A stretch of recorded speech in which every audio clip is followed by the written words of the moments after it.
Fans, we're live. Welcome back to another episodic edition of Project Pipe Bomb. I'm your host, as usual, Paul Jazer, aka the Arabian Wolf. Joined with my esteemed panel today, I got the Vigilante Mario. How's it going, dude? I'm pretty damn good, dude. I'm pretty pumped up for this video. Yeah, I'm feeling pretty good. It's going to be a quick update video. We got news of Brock Lesnar re-signing with WWE. Just came from him on SportsCenter. Word of mouth. It is true. WWE posted the following article on their website about 35 minutes ago that he has re-signed last night after Raw went off the air. Him and Vince McMahon coming to terms with an agreement. He won't be returning to UFC. It's completely out of the question. He wants to stay with WWE. This is his home, and he's entertained, and he loves to do what he does, he says. We're not sure what the terms are of the contract, how many dates he'll be working. Are they limited like his previous contract? What do you think about the re-signing in general before we dive more into it, Mario? When I first heard about the news, I don't know what to think. I was kind of mad that he wasn't going to go back to the UFC, but then I was kind of relieved that he was going to stay with the company because Brock Lesnar is the only entertaining part of Raw these days. So. Right, and the majority of that is because of the special attraction and how he's being booked. Some might be against it, but overall it does produce, and fans are excited to see him, and he is a main attraction, and it's not something you get to see all the time. So to a certain extent, to the fans that don't like it, I was on that same boat, myself included, for a while, but I do see what it does for the company and how it, sheds a light on Brock Lesnar in general. So now that he resigned, the question is, how many dates is he working? Will this change the outcome of the WrestleMania 31 main event in general? What do you think about that? As far as the dates go, I heard him talk about maybe doing like a couple days a week, I think it was, on SportsCenter. So, I mean, I don't know if that's actually true or not, but I mean, I hope so. Seeing him kind of every week would be nice. And as far as WrestleMania 31 goes, I think this changes the outcome of the main event, to be honest. I think Lesnar will retain the title because he has re-signed with the company. So, I mean, thank God for that because I didn't want to see Reigns as champion. So, Yeah, some could agree with that. To a certain extent, despite his time off of TV, some could make the argument that he's made the title more relevant in certain ways. he has brought more eyes to the product, that's for sure. Right, it's definitely shedding a light on the title now that we don't get to see it every week, and I believe it is an asset in certain ways, considering it sheds more light and gives more time to the U.S. title, to the Intercontinental title, and the programs are working with those now to build them back up and bring back that prestigious credibility in a way to those titles while the WWE title is off TV. And Brock Lesnar resigning now, we're going to have to wait to see what kind of dates, what kind of schedule he's going to be working. Hopefully a little bit more than his last contract. But overall, I'm hyped to see it. I agree with you. I think it's going to play a pretty big influence in the outcome in the WrestleMania 31 main event. So many different possible scenarios and fallouts that we could have from that, whether it be Heyman turning on Brock Lesnar. It wouldn't be the first time he left Lesnar. Do you think he could, he could still lose? He could still drop the title at WrestleMania 31 to Roman Reigns, and it wouldn't be the first time that Paul Heyman traded Brock Lesnar in, cashed out on him. What do you think about that? Do you think a fallout from that and them working a few pay-per-views following Mania 31, post-WrestleMania 31, and Roman Reigns working with Paul Heyman and turning Brock Lesnar face and Reigns heel, doing a double turn, since we haven't seen that in a while in wrestling? And I really think it would be a great drawing factor, and I really think it would help build up Reigns overall as a performer, and it would make him more believable. Absolutely, Especially with Paul Heyman on the microphone, the biggest asset in pro wrestling history. no, yeah, I agree. A double turn would probably be a good choice for the long run, as far as other pay-per-views go between these two guys. But you know, uh, what's it called? Yeah, I think with him retaining the title, I think it gives minimal chances for them to do something else other than be in a feud with each other. Because after Mania, if Lesnar retains, what's gonna happen, right? I don't know who he's gonna feud with next. I don't think it's gonna be Seth Rollins yet because he's still with the Randy Orton feud, and Lesnar, Reigns. I don't know what he's gonna be doing after Mania, after the loss. So I mean, you could go either way. You could have Lesnar retain and just build up Reigns for the rest of the year, or you could have the double turn, turning Lesnar face and Reigns heel, and it would add an extra dynamic to the feud for sure. It'd be interesting to watch. So I mean, either one I'm fine with as long as they keep Lesnar in the title picture. Right. We could elaborate on the amount of scenarios and the outcome on the fallout from the show, but it would just be a guess until then. It'd be pure speculation. But overall, yeah, I think the best way to go with that would be a double turn at WrestleMania. Have Roman Reigns go over, have Paul Heyman screw Brock Lesnar, cashes in on the younger guy, doesn't think Brock Lesnar has the longevity left in him, doesn't think he has what it takes, despite his win over Undertaker, despite conquering John Cena, despite beating The Rock back in 2003 or 4, whatever it may be. I think fallout from that, heading into Extreme Rules, heading into the pay-per-views following that, would help build up Reigns, would make him more credible. He would have Paul Heyman as the mouthpiece. It would be an asset to him, and it would be an asset to the overall program in general that they're working.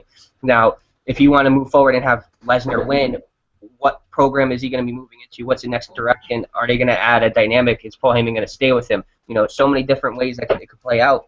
But say Lesnar does retain, Reigns breaks off and moves into another feud, which I don't think will happen. I think he'll stay on top of it, and they'll still work the program no matter what. But what do you think's going to happen? Who do you think the next legitimate challenger for Brock Lesnar will be, or will it just be a throwaway opponent moving forward into the big 4 pay-per-views, building up to those pay-per-views? I mean, if Lesnar retains at Mania, then they'll probably just feed him like a bunch of I guess not. How would you say it? Up to standard for him until SummerSlam. They're gonna keep building him up until SummerSlam and give him I don't know who they could give him. Maybe put in Triple H in there against Lesnar again. I wouldn't mind seeing Triple H against Lesnar again. I don't know. I kind of wanted to see Cesaro against Lesnar last year at SummerSlam, but I don't think that's gonna happen due to Cesaro being in the tag team title picture right now. But right. Who knows? And it really is hard to say from a booking standpoint when you have the majority of your credible and believable workers that would make sense if they were to defeat Brock Lesnar in some way, shape, or form, whether it be a dirty or clean win. All those guys aren't freed up at the moment. They're all working programs. They're all tangled in their own program, working their own storyline at the moment. And guys of that nature, I'm talking John Cena's, the Randy Ortons, the Bray Wyatts. Cesaro, in my opinion, I agree. I would love to see it just for the match itself and the quality of it from a wrestling standpoint and in-ring ability, but Cesaro isn't built up enough at the moment to take on that challenge believably, at least to the normal WWE fans, to the fans that don't know what he's really capable of, to the people that don't know who Claudio Castagnoli is and how strong and how athletic this guy really is. But from a pure wrestling standpoint, Cesaro is the best on the roster to go toe-to-toe with Brock Lesnar and tell a good in-ring story and have a good wrestling match and overall the believability to go over him if built properly. But other than Cesaro, you got Bray Wyatt, busy, but he won't be busy after WrestleMania. So maybe Bray Wyatt, Brock Lesnar, because we all know Bray Wyatt's going to fall to Undertaker, my personal perception. Right. And Bray Wyatt is a little bit on the bigger side. He is athletic for his size, and he brings something to the table that other wrestlers don't, and that's the mind games and the manipulation, the things that Lesnar isn't really used to dealing with, except for guys of the caliber of the Undertaker. So Bray Wyatt does bring another spectrum into that, and I think he would actually be a good choice for it. That actually would be a pretty cool feud, actually. The promos that Bray would cut on Lesnar, and maybe if Paul's still with Lesnar, the promos he would cut on Bray. Oh, and, the match itself would be awesome. I could see Heyman now flipping out. He would be flipping out with Bray, because Bray would just be scaring the shit out of people. He brings that, mystique. He brings that mystique to the character that has been so rightfully missing in WWE nowadays. That grittiness, that edginess, that storytelling capability that used to be there when you look back to the greats like Ric Flair and Jake the Snake Roberts. Right, exactly. But we'll try to shy away from Lesnar for a little bit. I am waiting for my buddy Pierre to jump into the show. He's a little late running home from work. But you heard it here first, guys. Brock Lesnar has re-signed with WWE as of last night. It is legit. He said it on SportsCenter about 40 minutes ago. If you want to go check it out, WWE.com is your number one source. It's on there as well on their homepage. It's the main article, I believe. So he has re-signed. You heard it here first on Project Pipe Bomb. Now we're going to shy away a little bit from Brock Lesnar. Happy to hear him resigning. Happy with all that. We're going to go into WWE Monday Night Raw. We're going to do a quick review. If you're just watching the show purely for the breaking news on Brock Lesnar, make sure you guys subscribe. Leave a comment in the section below. We want to hear your feedback. If you're interested in listening to the Raw review, come on, hang out with us. Come on for the journey. It's going to be a quick, punctual thing. We're going to get through it and get it over with. I want to elaborate on the opening to the show, and some people were upset with it, but I honestly thought they built the anticipation perfect. I thought it was a good opening to the show. The draw-in factor is there for Mania 31. Of course, some fans are hurt because they didn't get to see a little bit of a brawl, but we already seen them go at it and tangle once or twice. We've seen Sting do his thing. We get the WWE versus WCW, the Bat versus Sledgehammer. The story's told. The platform is set, WrestleMania 31. So as far as the opening to the show, I thought they were hitting on all cylinders, and I thought it was a great job not to give away too much, if that makes sense. Because that is what is a draw factor. Despite WrestleMania 31 being WrestleMania, it's going to be bought no matter what. But good build, good anticipation. This platform's there for them to tell a story. We just got to wait till this Sunday. What do you think? As far as the opening excitement goes, it was pretty awesome seeing Sting, cut a promo to open up Raw. It was different than the things that they've been doing before. Sure, it's been a promo almost every single week, but it's not the Authority this time opening up. Well, kind of, right? Because Stephanie McMahon still came out and Triple H came out. But Right. as far as the first guy out there, it was Sting cutting a promo, which was amazing, But then once Stephanie came out, it kind of went downhill because, I don't like Stephanie on the mic. But love then, it. Best woman mic worker of all time. that's your opinion and you're entitled to it. Anyways. But then Triple H came out, and I was kind of expecting him to take the mic and start cutting a promo on Sting and let Sting and Triple H go back and forth with each other. Right. But nothing happened as far as talking went. I wanted to see that promo between them two. You haven't heard Sting and Triple H go at it on the mic yet. And I wanted to see that, and so I think it would have built the match a little more. Okay. But just. I don't know. It was pretty anticlimactic to me. I didn't feel like excited about the match after the segment. Right, and it seemed like we were going to see a brawl for a second. Triple H hesitating to get in the ring like he always does. He had the sledgehammer, but Sting was just a little bit quicker, and he had the bat.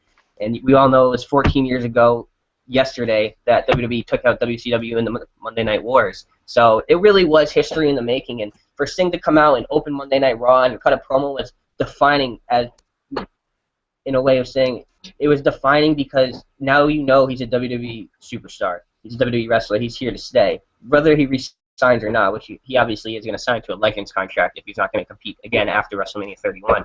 But it was a defining moment in his career, and it let him get out there, let him cut a promo to the fans that don't know him, it let him connect to the audience, let him tell a story, say why he's here, and give just a little bit more of a backstory and understanding, let the fans connect with him.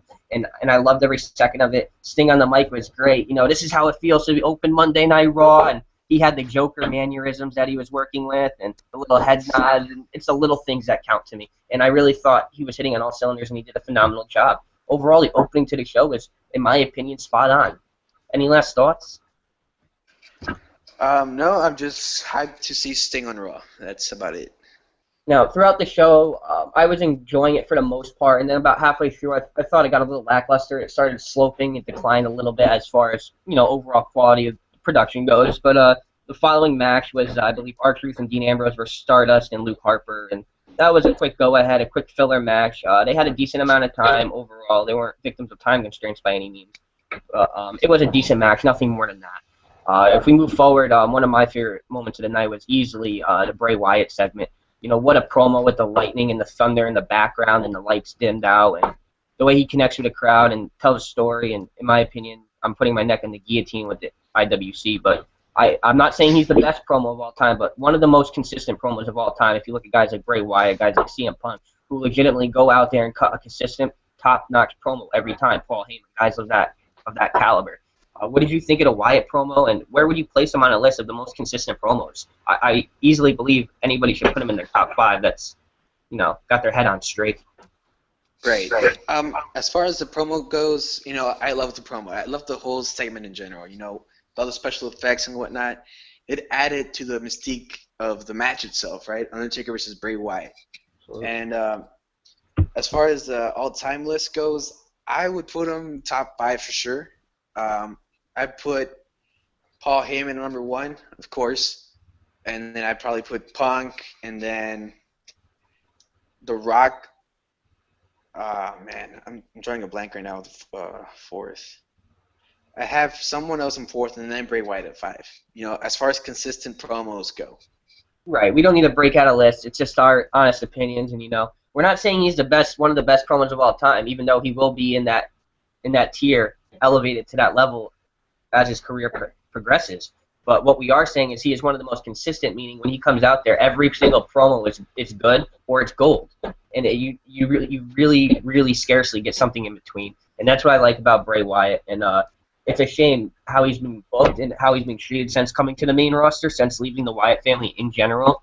But he's a guy that no matter where you put him on the card, people are going to love him. People are going to buy his merch. People are going to pay money to see him. And he's not one of those guys that needs a title to be relevant. He is relevant by making himself relevant.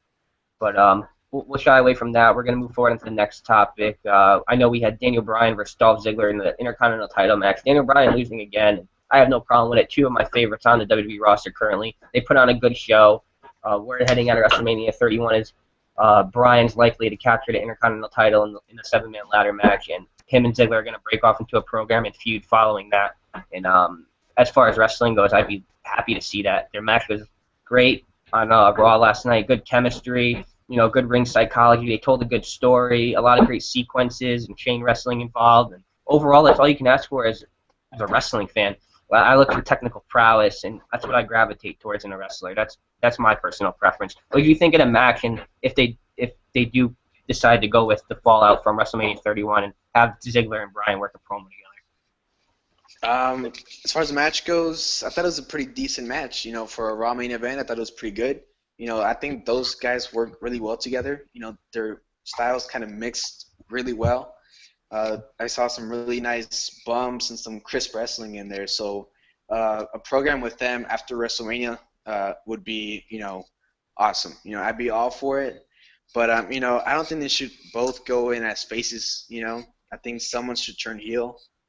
And, I don't know who should turn heel at this point, because Daniel Bryan's over and Ziggler's over as well. So I agree, but from a business standpoint, it would be turn Ziggler heel. Right, because Daniel Bryan is obviously a little bit more over, and he sells merch and stuff like that. Right. Ziggler sells great merch too, but Bryan's obviously sells a little bit more merchandise. He's a little bit higher of a draw, a little bit more up there on the card. But them working a program together not only is going to bring up both of their careers and elevate them, especially Dolph Ziggler's, but it's going to make Dolph Ziggler relevant again. It's going to make the IC title relevant, credible, prestigious like it used to be back in the day. Back to the Mr. Perfects and the Randy Savages and the Stone Colds and the Owen Harts and Bret Harts and etc. I could go on all day naming a litany of great IC champions, Pat Patterson, etc., Larry Zbyszko. But any other thoughts on that before we move on? I might be forgetting something decent from Raw. I know the Divas were afforded a good match. They had a chance to go out there and showcase what they're worth. And for the most part, it was a decent match. They got a commercial break in between. And they weren't victim of time constraints, afforded a good amount of time. And they went out there and they put on a decent match. Do you think they deserve that more often? More time on the show, for sure. Yes. But, having this little program in the Divas division is just, the only thing that's going on with the Divas right now. Just them and the title. Maybe push more Divas to have more matches on Raw, instead of just having it in one segment for only, one feud, Absolutely, yeah. I can agree to a certain extent, no doubt about that. And if we remember, it was AJ with the accidental elbow to Paige, which caused them to, fisticuffs towards the end. They started going at it. They had to get broken up by the referees. So we know what that is going into Mania 31. Whether they're playing mind games with the Bellas or not, there is tension on their side of the team. So, but the match should have ended because the referee was watching, looking right at them. And when Paige accidentally hit Paige with the elbow, I'm sorry. Wow, I'm just jumbling my words today. It's like a Scrabble in my head. But yeah, to refresh myself, when AJ accidentally swung around and hit Paige with the elbow, the match should have ended immediately right there from disqualification. Regardless of if it was an accident or she was there backing her up or not, that's disqualification. Nikki Bella retains the Divas title. Paige is the legitimate winner. But the referee looked right at it and let it go, and he let the match continue. And in my opinion, I like the concept of the elbow, and that's how they're going to break off and feud, even though it's somewhat petty. But overall, it should have been ended right there in disqualification. A little botched. I'm not going to really go into detail about it. It happens once in a while. Maybe they were just more focused on the storytelling and the concept going into Mania 31 and the tension between the two. So I'm not going to comment on any further. It's not that big of a deal anyways. We had the ending of the show with Brock Lesnar and Roman Reigns, the face-to-face, and I was more hyped about it than I ever thought I would have been, and I was finally into the story, into the match. Can't wait to see it at WrestleMania, and then it just ends in a tug-of-war. What the fuck happened with that?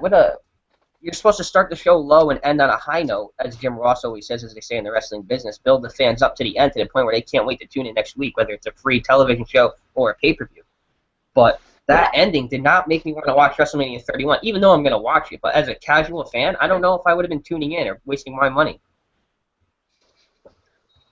What's your thoughts? I mean, it was one of the worst go-home show spots I've ever seen, from recent memory. Ending the show with a tug-of-war with the title is just, like, telling the viewers that you shouldn't care about this match, basically.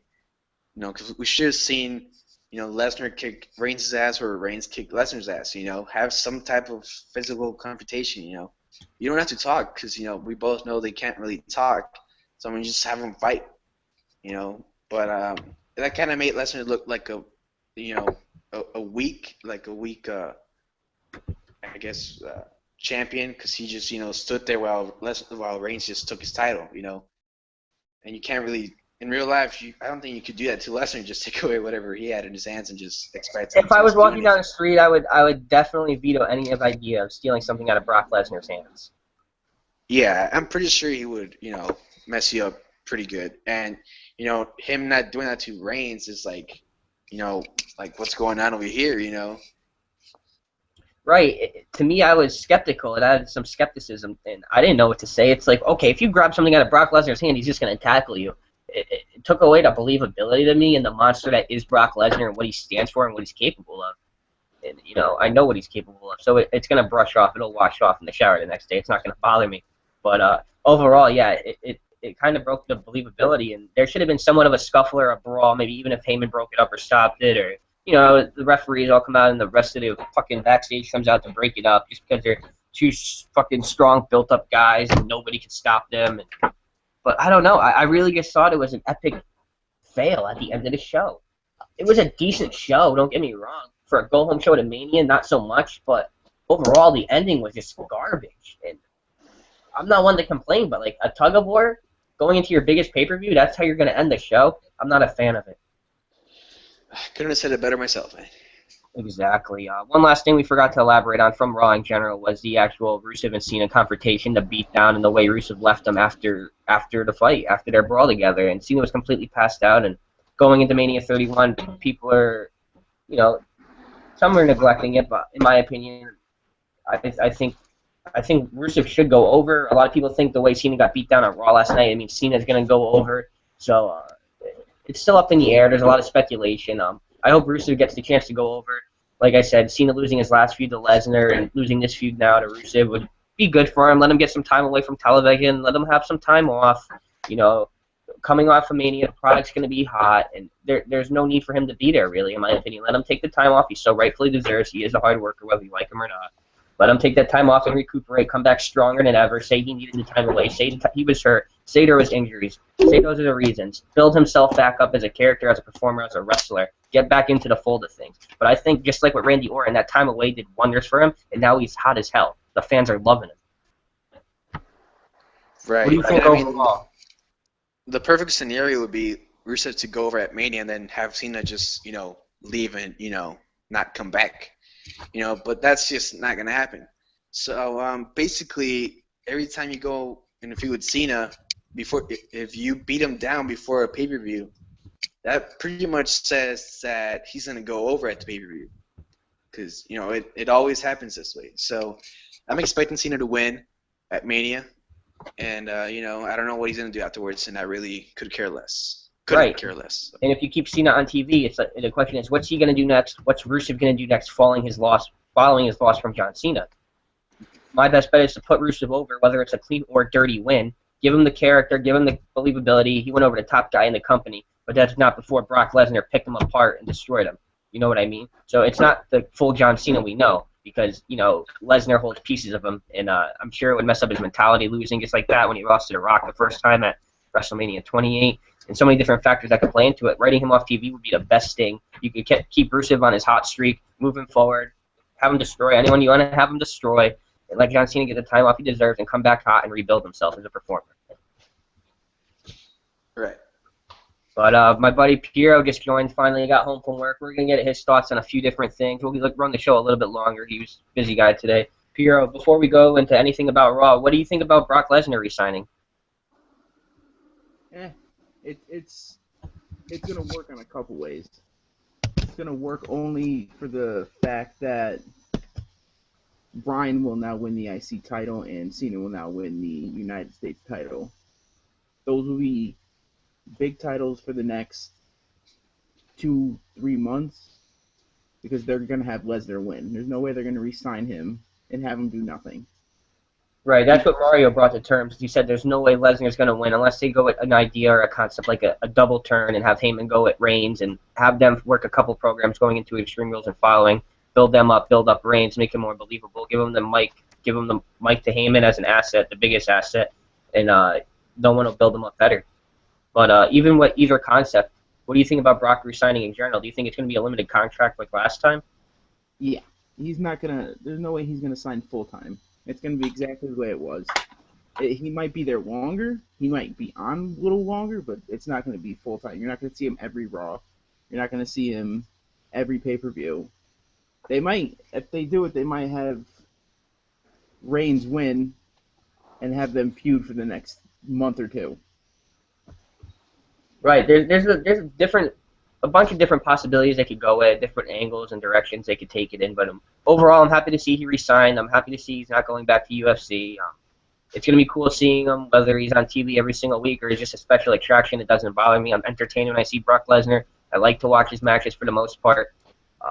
But shying away from that, do you have any last thoughts on Lesnar? Me and Mario already went over the Raw review, kind of touched notes on some points of emphasis and some major roles that played throughout the show that night. What do you think about the opening to the show with Sting and Triple H? Do you think it was built up well and the anticipation was there, or do you think it lacked what the fans wanted? I think they wanted to see them, what everyone wants to see before a pay-per-view. They wanted to see, fighting. But I think it worked well. People got hyped for Sting, so I think it worked what it needed to do to get Sting over. Absolutely. Either way, I think it was great. I think it was a defining moment in WWE's history, being at 14 years since the Monday Night Wars and WCW getting shut down by the corporate juggernaut that is WWE. So, yeah, it was definitely history in the making, and Sting getting to go out there and connect with the crowd was awesome. He did great, and I feel like the fans really gravitated towards him, whether they knew him in his great legendary, career or they just found out about him. He went out there, he said why he was here, he elaborated on his character, connected with the audience, and now I can't wait to see him perform at WrestleMania 31 on the biggest stage of them all. Of course. And, you got the King of Kings versus the Vigilante, and in any retrospect, that tells a good story. You know what it means. You know what a Vigilante is, and you know what a King is. It makes sense from a story standpoint. Yeah, it's going to work as well. Absolutely. We touched note on Rusev. You think he's going to win the U.S. title? You think Daniel Bryan's going to go over in the Intercontinental title ladder match, and he's going to capture that? They're building Cena too much to have him lose twice in a row. Well, he lost to Lesnar 3 times in a row, so who knows what can happen. Like I said, wouldn't you agree to a certain extent if he loses to Rusev at Mania and write him off TV and give him that time away that he so rightfully needs? That would build him back up and he would come back hot as ever, just like Randy Orton did. I think the time away was the best possible thing for him. If they have him lose, that just proves they have nothing for him right now, because he's not going to be in the title picture just like that. I mean, it's Cena, so he could be, but I don't see it happening. I do see him winning at WrestleMania just because it's WrestleMania and Cena does what Cena does, overcomes everything, and they want those titles. It seems like they want those titles to be top tiers right now. If they're gonna have Lesnar, if Lesnar retains the title, then I mean I can't say that because obviously that's gonna be the last match of the night, but those titles, the U.S. and the IC title, are going to be prestigious again because Bryan is definitely winning that. There's no way anyone else will win that besides him. Cena, I will see winning just because he got destroyed on Raw, so he's not going to get destroyed on Raw and then get destroyed again by Rusev. Getting destroyed by Lesnar is one thing. Lesnar's a huge name. Rusev is slowly building himself. But right. And it's a little bit faster of a build than most would expect, too. Yeah. What do you think, Mario? About Cena? about Cena in general, about anything, if you want to elaborate on any of the concepts or the fallout heading into WrestleMania 31, whether Seth Rollins might cash in or not, that's another factor we didn't elaborate on. Well, as far as Cena goes, you pretty much know that I hate Cena, so I don't really care about his match. But Seth Rollins cashing in, I don't think that's going to happen at Mania. Maybe on Monday Night Raw after Mania, but I don't see him cashing in anytime soon, to be honest. Right, I could agree to a certain extent. I'm pretty sure we touched base on everything. We hit all the points of emphasis in the bulletin points for tonight's show. Piero, if you have anything you want to elaborate on, any stories you heard or rumors besides Brock Lesnar and the Raw review in general, Mario, you as well. If you guys want to hit some points on that, I'll be right back. You guys just talk amongst yourselves. Go ahead. Yeah, I think Raw it could have been a little better. It needed to be a little better. The the ending was odd in my opinion. I don't know what the hell they were fighting over the title for, like children that they're supposed to have these two huge, you know, powerhouses going at each other, and then you have them fighting over the title like two kids fighting over cookies. It was odd, but I like the IC title. The build up for that has been pretty good. Seems like they're paying attention to that more than anything on the whole roster. So I believe that's going to be the show stealer of the night. I mean, there's a lot of different styles that's going into that. I mean, you got Barrett who's a brawler. Then you got Brian who's a high flyer technical. Dolph Ziggler will basically do anything. Same with Ambrose. He's gonna eventually jump off that ladder onto a table and destroy someone. Yeah. And as for Rollins cashing in, Rollins is not gonna cash in at WrestleMania. It's not likely. Just like with Dolph Ziggler, I don't know if it was last year or the year before when he cashed in the night after on Del Rio. I think it's smarter to wait till the night after because more people will see it, more people will enjoy it. So Right. that's my opinion on that one. I think that if it doesn't happen after Mania, then I have no idea when it's gonna happen. Right. I think it might be the Raw following Mania, the post-Raw following Mania. I think that'd be good. Very similar to what Dolph Ziggler did cashing in on Del Rio. Whether it's successful or not, that's yet to be seen. But overall, I think it's going to be a Mania or the night after. It'll be the biggest chance for him to cash in while the momentum's still hot. Yeah, of course. But overall, yeah, I think we touched base on just about everything. Anything you guys want to go into detail about before we head out for Project Pipe Bomb? Nope. I'm looking forward. I wasn't really looking forward to WrestleMania. Last couple weeks I've been getting more hyped about it. The name itself gets you hyped, but I'm looking that IC title is gonna be really good, and that's what's drawn me to renewing my subscription for just this month because once this month is over, I'm not renewing the network again.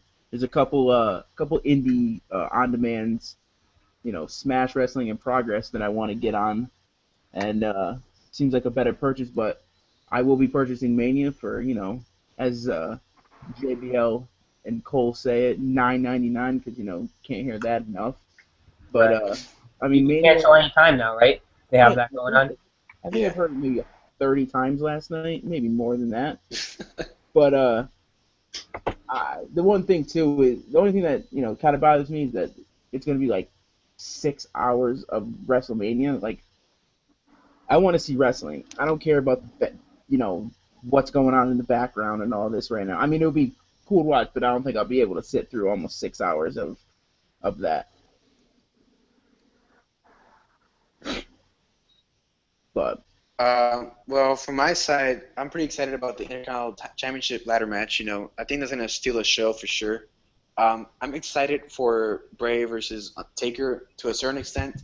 I don't think it's gonna be an amazing match by any means, but I think the story they're gonna tell in the ring is gonna be awesome. Triple H versus Sting, the same. I don't think it's gonna be an awesome match, but I think the story they're gonna tell during the match is what's gonna sell the match to the people. Um, and then Lesnar versus Reigns. I guess I'm excited for it to watch what happens in the end, after the match and whatnot. I'm not too excited about the match itself. I just want to see what happens after the match. And I've been hearing this rumor going around that if you subscribe to the network on Sunday, you get WrestleMania and Extreme Rules for just 1 month subscription. So Two for the price of one. Is that the promotion they're doing?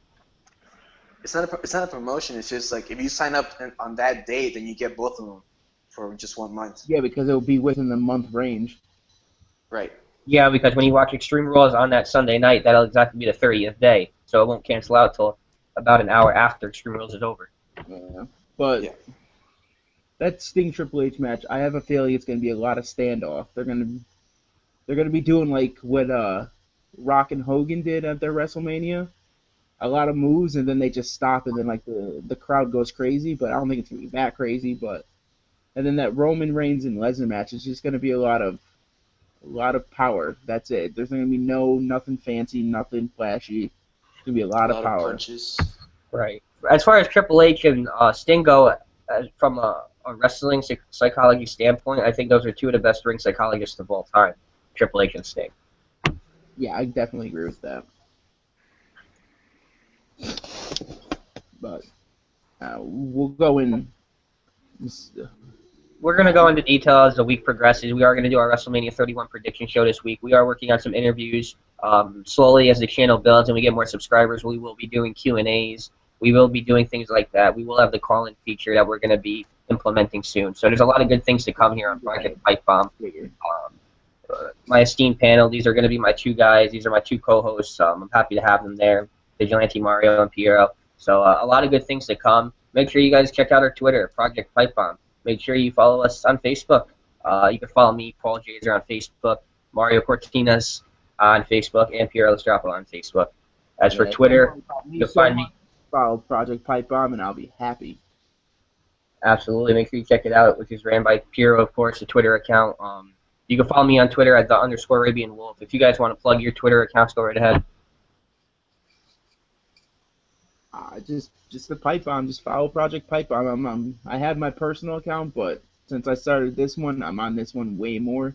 I don't even look at my other one that much because basically it was, consisted of football, wrestling, and beer. I mean, now I'm just going to focus on wrestling because we have this, so I'm going to be all over that Twitter. So just follow it, give it a like. You'll see videos. I'll be on it all the time talking about WWE, anything indies. I'm all about that. So just give it a follow and, stay tuned for what we got. Absolutely. You couldn't have said it better myself. Stay tuned for Project Pipe Bomb on Twitter. Make sure you check us out, subscribe, leave your comments in the section below. Leave your feedback, whether it be positive or negative. We're happy to look at it. We're happy to talk with you guys. If you follow us on Twitter, we'll so happily follow you back. Anything for a fan. But for Paul Jaser, for Mario, for Piero, for Project Pipe Bomb, you guys have a fucking great day. Word up.